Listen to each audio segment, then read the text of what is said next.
Let's dive in today talking about something that everyone seems to be thinking about these days, and that's the importance of learning English. Hmm.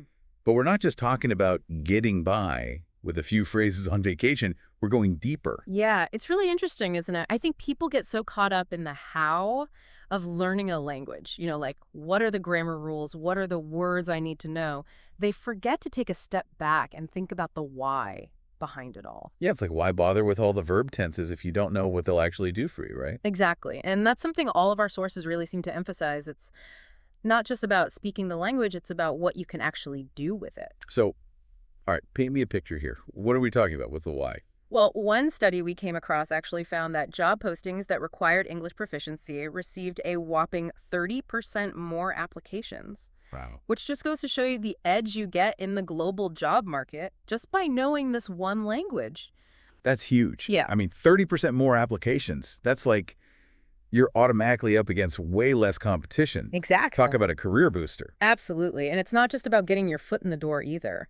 Our sources also found that, in general, multilingual employees, specifically those who speak English, tend to earn significantly more than their monolingual counterparts. Okay, now you're speaking my language. Yeah. Literally. Yeah. So, more opportunities and potentially a fatter paycheck? That's a pretty compelling reason right there to up your English game. Absolutely.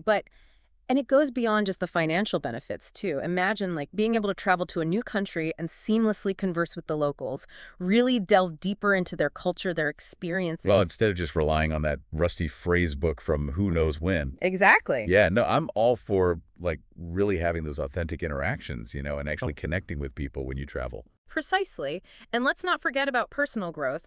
Learning a new language, especially one as widespread as English, it opens up this whole world of literature, films, music, perspectives that you might not otherwise have access to. Yeah, it's like you suddenly have access to this whole other network of creativity and knowledge. It's incredible. Exactly. And that actually brings us to another key point that a lot of our sources talked about how we actually go about learning English. And you know what the general consensus was? Ditch those outdated textbook methods. Or shoot, because if I have to conjugate one more verb in the conditional tense. I hear you. All the research is showing that rote memorization, those dry grammar drills, they're just not effective for most people. Instead, the experts we looked at are really advocating for a more engaging, even fun approach to language acquisition. So are we talking language learning apps that feel like games now? Because I'm, like, surprisingly competitive when it comes to those. You're on the right track. Think about interactive apps, podcasts that are tailored to your interest, even watching your favorite movies and TV shows with a twist. A twist. Now I'm intrigued. Tell me more. It's all about finding creative ways to immerse yourself in the language. Like, say, instead of just passively watching a show, try putting on the English subtitles. Oh, so you're actively reading and listening at the same time. Exactly. Okay. I could see how that would help the language sink in faster. Exactly. Or, how about this? You're a big foodie, right? Big time. So instead of just watching those cooking shows you love, try seeking out ones that are hosted by English speakers. You'll be learning new vocabulary, picking up on those subtle nuances of the language without even realizing it. Okay, that's sneaky. I like it. It's like sneaking in vegetables. You're getting your English nutrients while enjoying something you already love. That's the key, right? Finding those natural connections to the language that actually make you excited to learn. Yeah, it's like, what's that saying? Find a job you love, and you'll never work a day in your life. Yeah. But in this case, it's find a way to make learning English enjoyable, and you'll be fluent before you know it. Now you're getting it. And speaking of making it enjoyable, one of our sources actually drew this really fascinating comparison between learning a language and working out. Working out. Okay, I'm listening. So this expert pointed out that when you first start working out, it can be tough. Oh, tell me about it. You might be sore, discouraged, even tempted to give up. Yeah, I'm still recovering from that HIT class I tried last week. But here's the thing.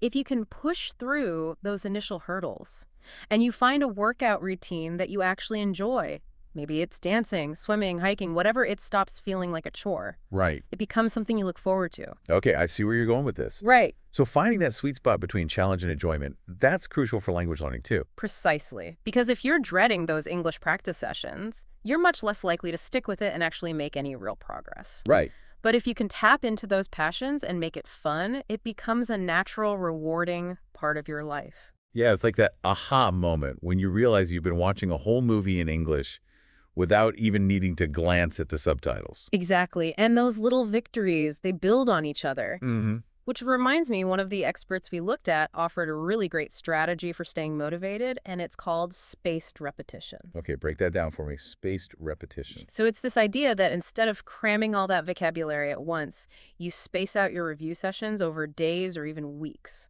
So instead of trying to memorize a million new words today, I should review them again tomorrow, then a few days later, and so on. You got it. This helps reinforce the memory and move those words from short-term to long-term memory. And the best part is you can use flashcards, apps, even those online quizzes to make the review process more fun. I've got to say, I'm like really starting to warm up to flashcards now. Who knew? Right. They've definitely upped their game since we were in school. For sure. And speaking of upping your game, let's talk about moving beyond just that basic fluency and actually unlocking a true mastery of English. Okay, so we're talking about like crafting impactful writing, understanding those really subtle grammar points that native speakers use so effortlessly, and navigating different accents and speaking styles like a pro. Now you're talking. It's about wielding the language with skill, with precision. Imagine, like, being able to write an email that gets your point across with crystal clarity, Mm. or engaging in a conversation where you not only understand the words, but you understand the nuances, the cultural context behind them. Yeah, it's like going from being able to read a map to actually like navigating a new city with confidence and ease. Exactly. It's about experiencing the world with this whole new level of understanding, of depth. And one of the most powerful ways to do that is to actually embrace a growth mindset. So you're talking about shifting our perspective from I need to be perfect to like I'm on this continuous learning journey. Because honestly, that fear of making mistakes, it can be really paralyzing sometimes. Oh, I hear you. But here's the thing. Even native English speakers are constantly learning, constantly refining their language skills. Making mistakes, it's just an essential part of the process. Yeah, it's like learning to ride a bike. You're going to fall a few times before you actually find your balance right. Precisely. The key is to view those falls, those mistakes, as opportunities to learn and to grow. Mm. And don't be afraid to seek out feedback. Oh, okay. So like finding a language partner, a tutor, or even just like recording myself speaking and then analyzing it later, that can all be really beneficial. Absolutely. It's like having a coach in your corner, pointing out areas where you can improve, cheering you on every step of the way. And speaking of coaches, we can't forget about all the incredible technology that's out there to support us on this language learning journey. Yeah, we're definitely not talking about those dusty old language labs from high school anymore. No, not at all. So what kind of technology are we talking Well, about? we talked about language learning apps earlier, but it goes way beyond that. Think about grammar and writing tools that can give you real-time feedback, online communities where you can connect with other learners and native speakers from around the world, even pronunciation software that analyzes your speech and helps you fine-tune that accent. Wow. It's like having this whole toolbox of digital resources at your fingertips now. Exactly. It's pretty amazing to think about how much easier it is to access all these tools now compared to like even just a few years ago. It's incredible. And the great thing is you can really personalize the experience.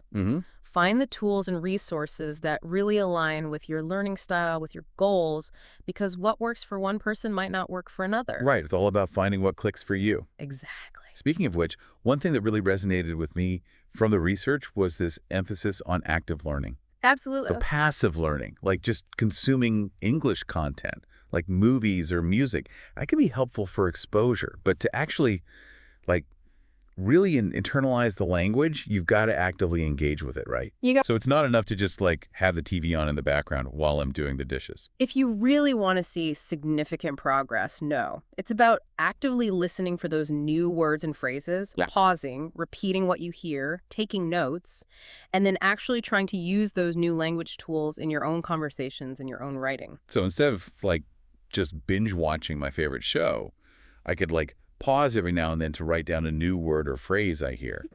Or even better, I could try like summarizing what happened in the episode using those new words. Now you're thinking like a language learner. There you go. It's about transforming that passive consumption into an active and engaging experience. It's about finding ways to make it stick. Yes, exactly. And on that note, you mentioned earlier that one of the most rewarding aspects of learning English is the connections that it allows us to make with people from all over the world.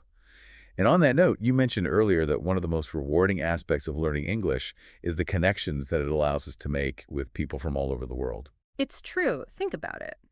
With English being spoken in some form in almost every corner of the globe, even a basic grasp of the language opens up a world of possibilities for connecting with people from all walks of life. Yeah, it's like those barriers of language just melt away, Yeah, and suddenly you can communicate with millions, even billions of people who you couldn't have before. It's incredible. exactly. Imagine traveling to a new country and having real meaningful conversations with locals, going beyond those typical tourist interactions, or building relationships with colleagues or clients from around the world, opening up new professional opportunities. Yeah, it's incredible how much richer our lives can become simply by being able to connect with more people on a deeper level. Hmm. It's like expanding your worldview exponentially. It really is. And these connections don't have to be limited to face-to-face interactions either. Right. Thanks to the internet, I mean, we have a wealth of opportunities to connect with people from all over the world, right from our living rooms.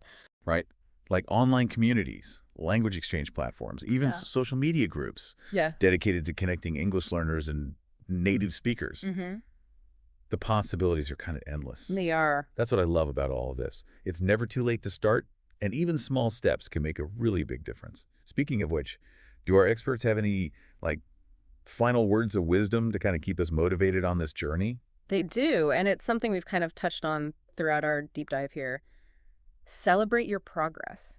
Learning a language is a marathon, not a sprint, you know? Hmm.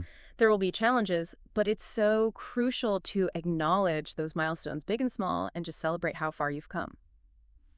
Yeah, it's easy to get, caught up in the day-to-day grind of learning new words and grammar rules and all that. Hmm.